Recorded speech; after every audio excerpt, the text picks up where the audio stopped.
Okay, good evening everybody.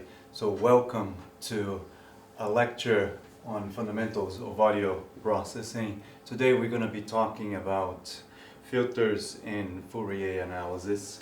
So this is a brief overview of what we're going to cover. First, there's the problem statement. We're going to be talking about low-pass filtering. Then we're going to move on to the naive approach to filtering, and then filters and Fourier analysis followed by filter design. Finally, we're going to move on to the right way to do filtering and wrap up with our take-home message. So, just to lay out the problem, let's suppose we have this sound. We have the waveform here, and this is what it sounds like. Now, this is the corresponding spectrogram. We have along the vertical axis from the bottom to the top, we have frequency increasing in kilohertz, and along the horizontal axis, we have time from left to right increasing in seconds. The amplitude is the color that represents the blue, represents very low amplitude, all the way up to yellow, which is high amplitude. So basically the spectrogram allows us to see the temporal evolution of frequency components of this sound. So let's listen to it one more time carefully. Okay, now let's suppose we take a slice of this spectrogram across a frequency and we look from the frequency perspective. So now what we have is the magnitude spectrum of the sound.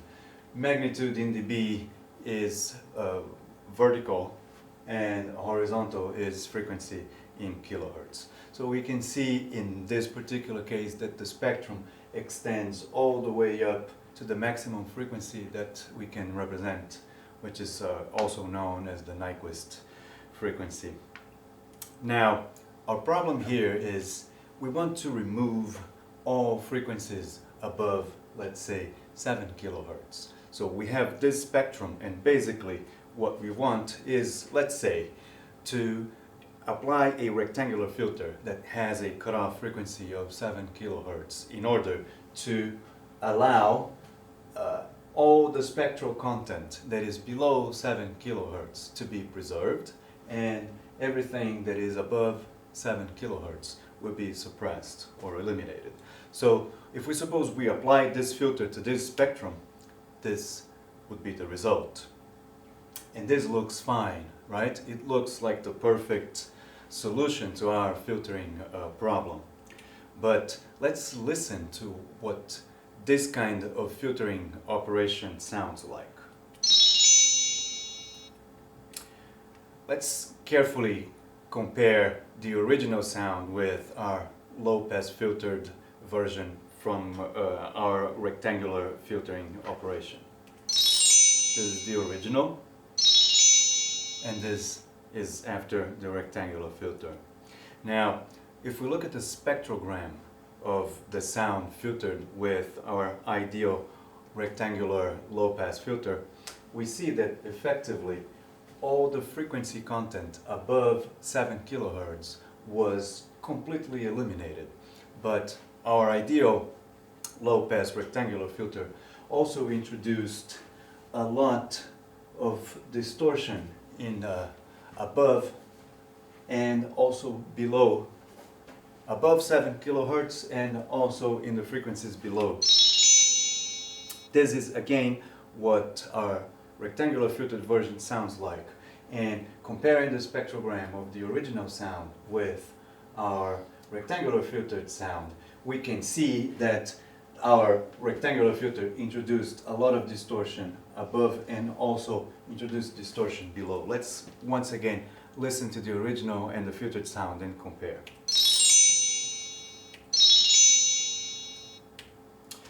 So what went wrong?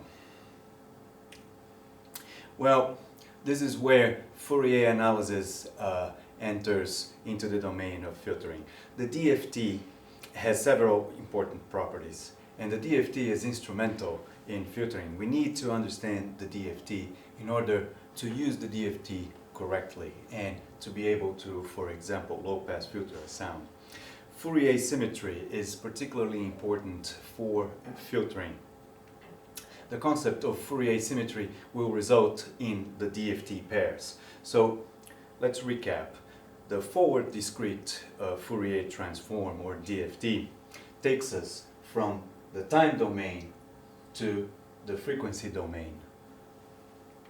If we apply the inverse DFT, we go from the frequency domain back to the time domain.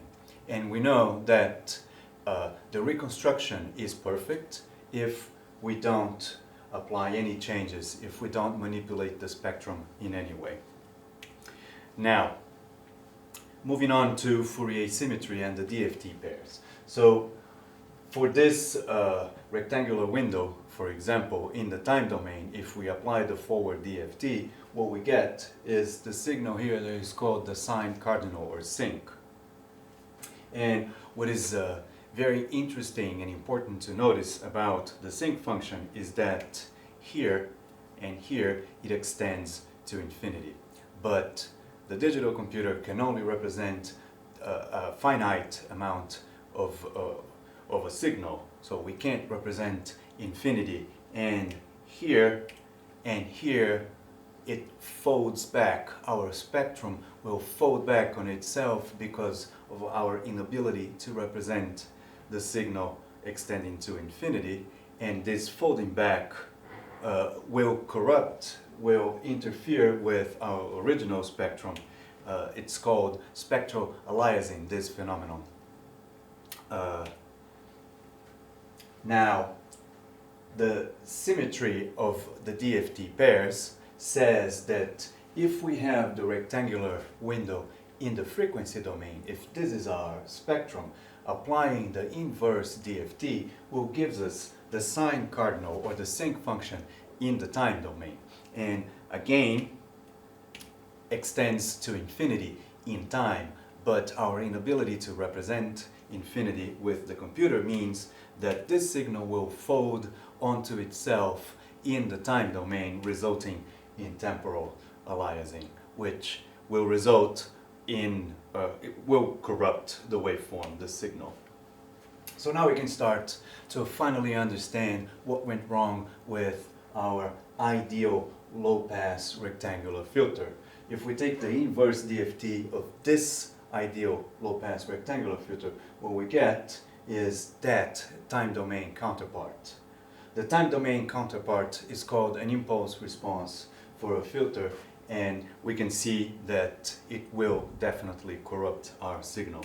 How can we see that? Well, if we take the forward DFT of that impulse response, we don't get our idealized rectangular filter as the dashed line marks, but what we get is this DFT here, which is different from the signal that we idealized. And obviously the idealized spectrum from our rectangular filter, the operation, actually results in this spectrum here, which is very different from what we wanted. And looking back at this spectrogram of our naive rectangular filtered sound, we finally understand what happened here. All the ripples that we see are result of our filtering operation and the Fourier symmetry of those DFT pairs. And then this is what it sounds like. Now, filter design, how do we do it right? Well, in filter design, basically you specify your desired frequency response, but the filter will be an approximation of that desired frequency response. So we have to define several parameters of the filter. For example, the order of the filter. We have to ensure that the filter must be stable. The filter must be causal if we want to do real-time processing. And we also have to make other decisions, such as a finite impulse response or infinite impulse response filter.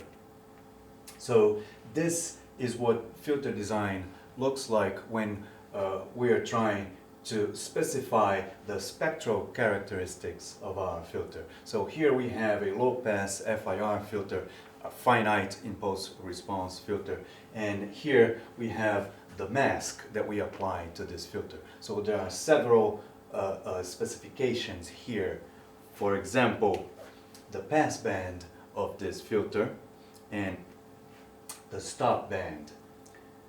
Notice that this filter here also has a transition band between the pass band and the stop band, and this transition band is marked by the edge of the pass band and the edge of the stop band, which are now specifications of our filter. So the filter changes smoothly between the pass band and the stop band. And notice that the pass band has ripple, which is this oscillation in the pass band that can introduce some distortion in the signal, in the content, the part of the spectrum that is in the pass band.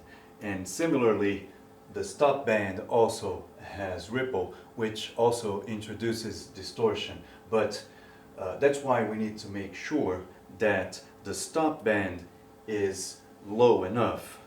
This difference between the gain of the pass band and the gain of the stop band is called attenuation. And if the attenuation is large enough in our filter specification, in our filter design, then we can make sure that the stop band ripple won't introduce, in our case for audio, audible artifacts in our final signal. So now let's look at the spectrum of the low-pass FIR filter that we designed, and taking the inverse DFT, the time domain counterpart, the impulse response of that filter, we can see in that case that it dies out to zero on both sides, which means that it won't introduce artifacts such as temporal aliasing in our signal. So now let's superimpose, let's overlap the frequency response of the filter we designed with the spectrum of the sound that we want to low pass filter. Applying this filter to this spectrum will result in this spectrum here. If we remove the filter frequency response, then we see the result of our filtering operation, low pass filtering operation, and we can see that it's not ideal. For example, we didn't remove those three spectral peaks here, but the gain, comparing with our idealized low pass filtering, we can assume that because we didn't completely remove all the frequency contents above 7 kilohertz, that the filtering operation didn't happen correctly, that we didn't do it correctly, when indeed this is the actual frequency response of our ideal rectangular filter. So comparing both, we can see that this one is actually much better. But don't trust your visual instincts. Let's listen to the sound and listen to the result. So this is what the spectrogram of the low-pass FIR filtered sound looks like, and this is what it sounds like. Now let's compare with our original naive rectangular filter. And finally, the original sound. Let's compare in pairs the original sound and rectangular filtered. Now, original and low-pass FIR. And then finally, rectangular and FIR.